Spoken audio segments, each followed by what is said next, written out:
ईश्वरी एक बड़े जमींदार का लड़का था और मैं एक गरीब का लड़का, जिसके पास मेहनत मजदूरी के सिवा और कोई जायदाद न थी। हम दोनों में परस्पर बहसें होती रहती थीं। मैं जमींदारों की बुराई करता, उन्हें हिंसक पशु और खून चूसने वाली जोंक और वृक्षों की चोटी पर फूलने वाला बजा कहता।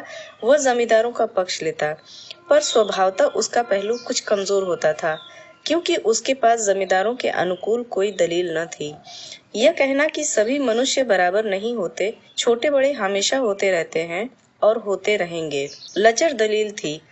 किसी अमानुषीय या नैतिक नियम के इस व्यवस्था का औचित्य सिद्ध करना कठिन था। मैं इस वाद विवाद की गर्मी गर्मी में अक्सर तेज हो जाता था और लगने वाली बात कह जाता, लेकिन ईश्वरी हार कर भी मुस्कुराता रहता था। मैंने उसे कभी गर्म होते नहीं देखा। शायद इसका कारण यह था कि वह अपने पक्ष की कमजोरी समझता था। नौकरों से वह सीधे मुंह बात न करता था। अमीरों में जो एक बेदर्दी और उद्दंडता होती है, इसमें उसे भी प्रचुर भाग मिला था। नौकर ने बिस्तर लगाने में जरा देर की, दूध जरूरत से ज्यादा गर्म या ठंडा हुआ, साइकिल अच्छी तरह साफ नहीं हुई तो वह आपे से बाहर हो जाता।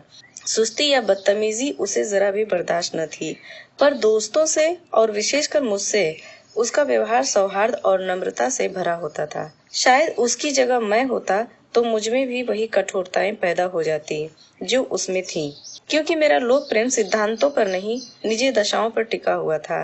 लेकिन वह मेरी जगह होकर भी शायद अमीर ही रहता, क्योंकि वह प्रकृति से ही विलासी और ऐश्वर्य प्रिय था। अब की दशहरे की छुट्टियों में मैंने निश्चय किया कि घर न जाऊंगा। मेरे पास किराए के लिए रुपए न थे और न मैं घर वालों को तकलीफ देना चाहता था। मैं जानता हूँ वे मुझे जो कुछ देते हैं वह उनकी हैसियत से बहुत ज्यादा है। इसके साथ ही परीक्षा का भी ख्याल था। अभी बहुत कुछ पढ़ना बाकी था और घर जाकर कौन पढ़ता है। बोर्डिंग हाउस में भूत की तरह अकेले पड़े रहने को भी जी न चाहता था। इसीलिए जब ईश्वरी ने मुझसे अपने घर चलने का न्योता दिया तो मैं बिना आग्रह के राजी हो गया। ईश्वरी के साथ परीक्षा की तैयारी खूब हो जाएगी। वह अमीर होकर भी मेहनती और ज़हीन है। उसने इसके साथ ही कहा, लेकिन भाई एक बात का ख्याल रखना, वहाँ अगर जमींदारों की निंदा की तो मामला बिगड़ जाएगा और मेरे घर वालों को बुरा लगेगा। वह लोग तो असामियों पर इसी दावे से शासन करते हैं कि ईश्वर ने असामियों को उनकी सेवा के लिए ही पैदा किया है। आसामी भी यही समझता है। अगर उसे सुझा दिया जाए कि जमींदार और आसामी में कोई मालिक भेद नहीं है तो जमींदारों का कहीं पता न लगे। मैंने कहा, तो क्या तुम समझते हो कि मैं वहाँ जाकर कुछ और हो जाऊंगा? हाँ, मैं तो यही समझता हूँ, तुम गलत समझते हो। ईश्वरी ने इसका कोई जवाब न दिया। कदाचित उसने इस मामले को मेरे विवेक पर छोड़ दिया और बहुत अच्छा किया। अगर वह अपनी बात पर अड़ता तो मैं भी जिद पकड़ लेता। सेकंड क्लास तो क्या, मैंने कभी इंटर क्लास में भी सफर न किया था। अब की सेकंड क्लास में सफर करने का सौभाग्य प्राप्त हुआ। गाड़ी तो 9 बजे रात को आती थी, पर यात्रा के हर्ष में हम शाम को ही स्टेशन जा पहुंचे। कुछ देर इधर उधर सैर करने के बाद रिफ्रेशमेंट रूम में जाकर हम लोगों ने भोजन किया। मेरी वेशभूषा और रंग दंग से पारखी खानसामों को यह पहचानने में देर न लगी कि मालिक कौन है और पिछलग्गू कौन। लेकिन न जाने क्यों मुझे उनकी गुस्ताखी बुरी लग रही थी। पैसे ईश्वरी के जेब से गए। शायद मेरे पिता को जो वेतन मिलता है उससे ज्यादा इन खानसामों को इनाम इकराम में मिल जाता हो। एक अठन्नी तो चलते समय ईश्वरी ही ने दी। फिर भी मैं उन सबों से उसी तत्परता और विनय की प्रतीक्षा करता था जिससे वे ईश्वरी की सेवा कर रहे थे। ईश्वरी के हुक्म पर सब के सब क्या दौड़ते हैं, लेकिन मैं कोई चीज मांगता हूँ तो उतना उत्साह नहीं दिखाते। मुझे भोजन में कुछ स्वाद न मिला। यह भेद मेरे ध्यान को संपूर्ण रूप से अपनी ओर खींचे हुए था। गाड़ी आई, हम दोनों सवार हुए। खानसामों ने ईश्वरी को सलाम किया, मेरी ओर देखा भी नहीं। ईश्वरी ने कहा, कितने तमीजदार हैं ये सब, एक हमारे नौकर हैं कि कोई काम करने का ढंग नहीं। मैंने कहा, इसी तरह अगर तुम अपने नौकरों को भी 8 आने इनाम दिया करो तो शायद इससे ज्यादा तमीजदार हो जाएं। तो क्या तुम समझते हो यह सब केवल इनाम के लालच से इतना अदब करते हैं? जी नहीं, कदापि नहीं। तमीज और अदब तो इनके रक्त में मिल गया है। गाड़ी चली, डाक थी, प्रयाग से चली तो प्रतापगढ़ जाकर रुकी। एक आदमी ने हमारा कमरा खोला। मैं तुरंत चिल्ला उठा, दूसरा दर्जा है, सेकंड क्लास है। उस मुसाफिर ने डब्बे के अंदर आकर मेरी ओर एक विचित्र उपेक्षा को दृष्टि देखकर कहा, जी हाँ, सेवक भी इतना समझता है, और बीच वाले बर्थ पर बैठ गया। मुझे कितनी लज्जा आई, कह नहीं सकता। भोर होते होते हम लोग मुरादाबाद पहुंचे। स्टेशन पर कई आदमी हमारा स्वागत करने के लिए खड़े थे। 2 भद्र पुरुष थे। 5 बेगारों ने हमारा लगेज उठाया। दोनों भद्र पुरुष पीछे पीछे चले। एक मुसलमान था, रियासत अली, दूसरा ब्राह्मण था, राम हरख। दोनों ने मेरी ओर अपरिचित नेत्रों से देखा, मानो कह रहे हो, तुम कौवे होकर हंस के साथ कैसे? रियासत अली ने ईश्वरी से पूछा, यह बाबू साहब क्या आपके साथ पढ़ते हैं? ईश्वरी ने जवाब दिया, हाँ, साथ पढ़ते भी हैं और साथ रहते भी हैं। यूं कहिए कि आप ही की बदौलत मैं इलाहाबाद पड़ा हुआ हूँ, नहीं तो कब का लखनऊ चला आया होता। अब की मैं इन्हें घसीट कर लाया। इनके घर से कई तार आ चुके थे, मगर मैंने इनकारी जवाब दिलवा दिए। आखिरी तार तो अर्जेंट था, जिसको फीस 4 आने प्रति शब्द है, पर यहाँ से भी उसका जवाब इनकारी ही गया। दोनों सज्जनों ने मेरी ओर चकित नेत्रों से देखा, आतंकित हो जाने को चेष्टा करते हुए जान पड़े। रियासत अली ने अर्धशंका के स्वर में कहा, लेकिन आप बड़े सादे लिबास में रहते हैं। ईश्वरी ने शंका निवारण की कि महात्मा गांधी के भक्त हैं साहब, खद्दर के सिवा और पहनते ही नहीं, पुराने सारे कपड़े जला डाले, यूं कहो कि राजा हैं। 2.5 लाख सालाना की रियासत है, पर आपकी सूरत देखो तो मालूम होता है अभी अनाथालय से पकड़ कर आए हैं। राम हरक बोले, अमीरों का ऐसा स्वभाव बहुत कम देखने में आता है, कोई भाप ही नहीं सकता। रियासत अली ने समर्थन किया, आपने महाराजा चांगली को देखा होता तो दांतों तले उंगली दबाते। एक गाड़े की मिर्जई और चमरौधा जूता पहने बाजारों में घुमा करते थे। सुनते हैं एक बार बेगार में पकड़े गए थे और उन्हीं ने 10 लाख से कॉलेज खोल दिया। मैं मन में कटा जा रहा था, पर न जाने क्या बात थी कि यह सफेद झूठ उस वक्त मुझे हास्यप्रद न जान पड़ा। उसके प्रत्येक वाक्य के साथ मानो मैं उस कल्पित वैभव के समीप तर आता जाता। मैं सवार नहीं हूँ, हाँ, लड़कपन में कई बार लद्दू घोड़ों पर सवार हुआ हूँ। यहाँ देखा तो 2 कलारस घोड़े हमारे लिए तैयार खड़े थे। मेरी तो जान ही निकल गई। सवार हुआ पर बोटियां कांप रही थी। मैंने चेहरे पर शिकन न पड़ने दिया। घोड़े को ईश्वरी के पीछे डाल दिया। खैरियत तो यह हुई कि ईश्वरी ने घोड़े को तेज न किया, वरना शायद मैं हाथ पांव तोड़वा कर लौटता। संभव है ईश्वरी ने समझ लिया हो कि यह कितने पानी में है। ईश्वरी का घर क्या था? किला था। इमामबाड़े का सा फाटक, द्वार पर पहरेदार, टहलता हुआ नौकरों का कोई हिसाब नहीं। एक हाथी बंधा हुआ। ईश्वरी ने अपने पिता, चाचा, ताऊ आदि सबसे मेरा परिचय कराया और उसी अतिशयोक्ति के साथ ऐसी हवा बांधी कि कुछ न पूछिए। नौकर चाकर हो नहीं, घर के लोग भी मेरा सम्मान करने लगे। देहात के जमींदार लाखों का मुनाफा, मगर पुलिस कांस्टेबल को भी अफसर समझने वाले कई महाशय तो मुझे हुजूर हुजूर कहने लगे। जब जरा एकांत हुआ तो मैंने ईश्वरी से कहा, तुम बड़े शैतान हो यार, मेरी मिट्टी क्यों पलीत कर रहे हो? ईश्वरी ने सुदृढ़ मुस्कान के साथ कहा, इन गधों के सामने यही चाल जरूरी थी, वरना सीधे मुंह बोलते भी नहीं। जरा देर बाद एक नाई हमारे पांव दबाने आया। कंवर लोग स्टेशन से आए हैं, थक गए होंगे। ईश्वरी ने मेरी ओर इशारा करके कहा, पहले कुंवर साहब के पांव दबा। मैं चारपाई पर लेटा हुआ था। मेरे जीवन में ऐसा शायद ही कभी हुआ हो कि किसी ने मेरे पांव दबाए हों। मैं इसे अमीरों के चोचले रईसों का गधापन और बड़े आदमियों की मुटमर्दी और जाने क्या क्या कहकर ईश्वरी का परिहास किया करता, और आज मैं पौतड़ों का रईस बनने का स्वांग भर रहा था। इतने में 10 बज गए। पुरानी सभ्यता के लोग थे। नई रोशनी अभी केवल पहाड़ की चोटी तक पहुंच पाई थी। अंदर से भोजन का बुलावा आया। हम स्नान करने चले।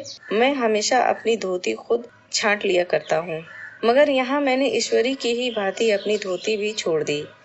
अपने हाथों अपनी धोती छांटते शर्म आ रही थी। अंदर भोजन करने चले। हॉस्टल में तो जूते पहने मेज पर जा डटते थे, यहाँ पाँव धोना आवश्यक था। कहार पानी लिए खड़ा था। ईश्वरी ने पाँव बढ़ा दिए। कहार ने उसके पाँव धोए, मैंने भी पाँव बढ़ा दिए। कहार ने मेरे पाँव भी धोए। मेरा विचार न जाने कहाँ चला गया था। सोचा था वहाँ देहात में एकाग्र होकर खूब पढ़ेंगे, पर यहाँ सारा दिन सैर सपाटे में कट जाता था। कहीं नदी के बजरे पर सैर कर रहे थे, कहीं मछलियों या चिड़ियों का शिकार खेल रहे हैं, कहीं पहलवानों की कुश्ती देख रहे हैं, कहीं शतरंज पर जमे हैं। ईश्वरी खूब अंडे मंगवाता और कमरे में स्टोव और आमलेट बनते। नौकरों का एक जत्था हमेशा घेरे रहता। अपने हाथ पांव हिलाने की कोई जरूरत नहीं, केवल जबान हिला देना काफी है। नहाने बैठे तो आदमी नहलाने को हाजिर, लेटे तो 2 आदमी पंखा झलने को खड़े। मैं महात्मा गांधी का कुंवर चेला मशहूर था। भीतर से बाहर तक मेरी धाक थी। नाश्ते में जरा भी देर न होने पाए, कहीं कुंवर साहब नाराज न हो जाएं। बिछावन ठीक समय पर लग जाए, कुंवर साहब का सोने का समय आ गया। मैं ईश्वरी से भी ज्यादा नाजुक दिमाग बन गया था, या बनने पर मजबूर किया गया था। ईश्वरी अपने हाथ से बिस्तर बिछा ले, लेकिन कुंवर मेहमान अपने हाथों से कैसे अपना बिछावन बिछा सकते हैं? उनकी महानता में बट्टा लग जाएगा। एक दिन सचमुच यही बात हो गई। ईश्वरी घर में था, शायद अपनी माता से कुछ बातचीत करने में देर हो गई। यहाँ 10 बज गए, मेरी आंखें नींद से पक रही थीं, मगर बिस्तर कैसे लगाऊं? कुंवर जो ठहरा। कोई 11:30 बजे मेहरा आया। बड़ा मुंह लगा नौकर था। घर के धंधों में मेरा बिस्तर लगाने की उसे सुधि ही न रही। अब जो याद आई से भागा हुआ आया। मैंने ऐसी डांट बताई कि उसने भी याद किया होगा। ईश्वरी मेरी डांट सुनकर बाहर निकल आया और बोला, तुमने बहुत अच्छा किया। यह सब हरामखोर इसी व्यवहार के योग्य हैं। इसी तरह ईश्वरी एक दिन एक जगह दावत में गया हुआ था। शाम हो गई, मगर लैंप न जला।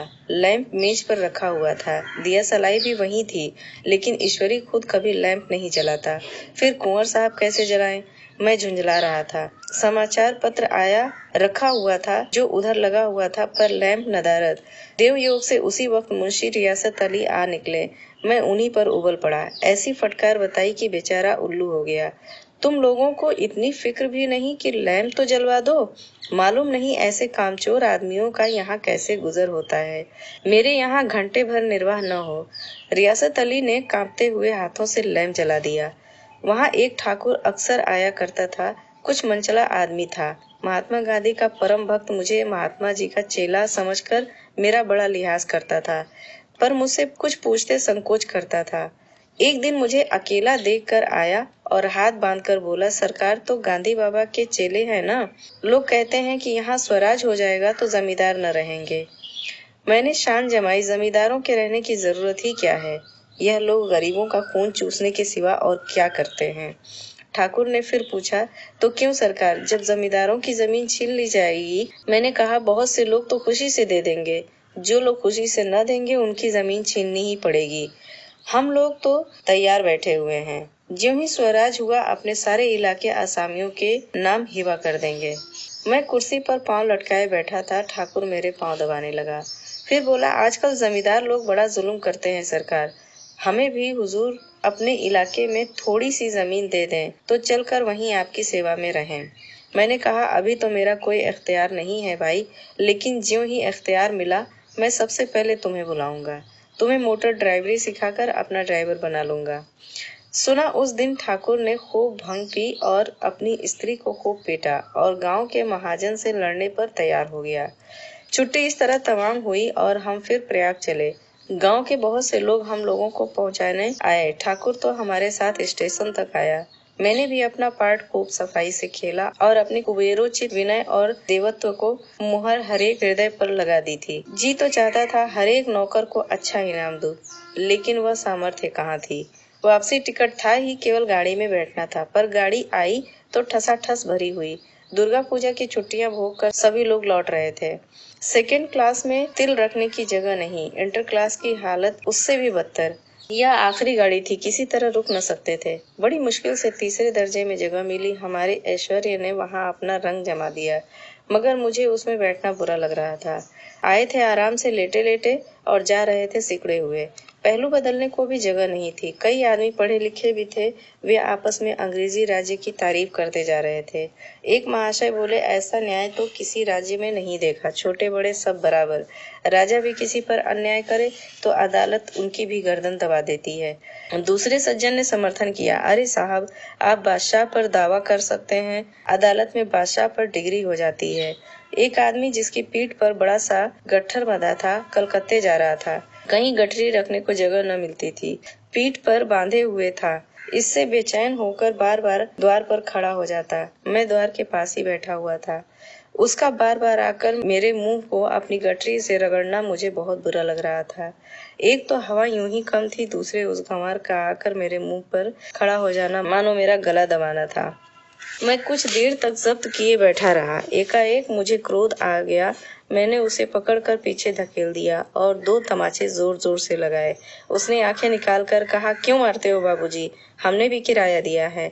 मैंने उठकर 2-3 तमाचे और जड़ दिए। गाड़ी में तूफान आ गया। चारों ओर से मुझ पर बौछार पड़ने लगी। अगर इतने नाजुक मिजाज हो तो अव्वल दर्जे में क्यों नहीं बैठे? कोई बड़ा आदमी होगा तो अपने घर का होगा। मुझे इस तरह मारते तो दिखा देता। क्या कसूर किया था बेचारे ने? गाड़ी में सांस लेने की जगह नहीं। खिड़की पर जरा सांस लेना खड़ा हो गया तो उस पर इतना क्रोध। अमीर होकर क्या आदमी अपनी इंसानियत बिल्कुल खो देता है? यह भी अंग्रेजी राज है जिसका आप बखान कर रहे थे।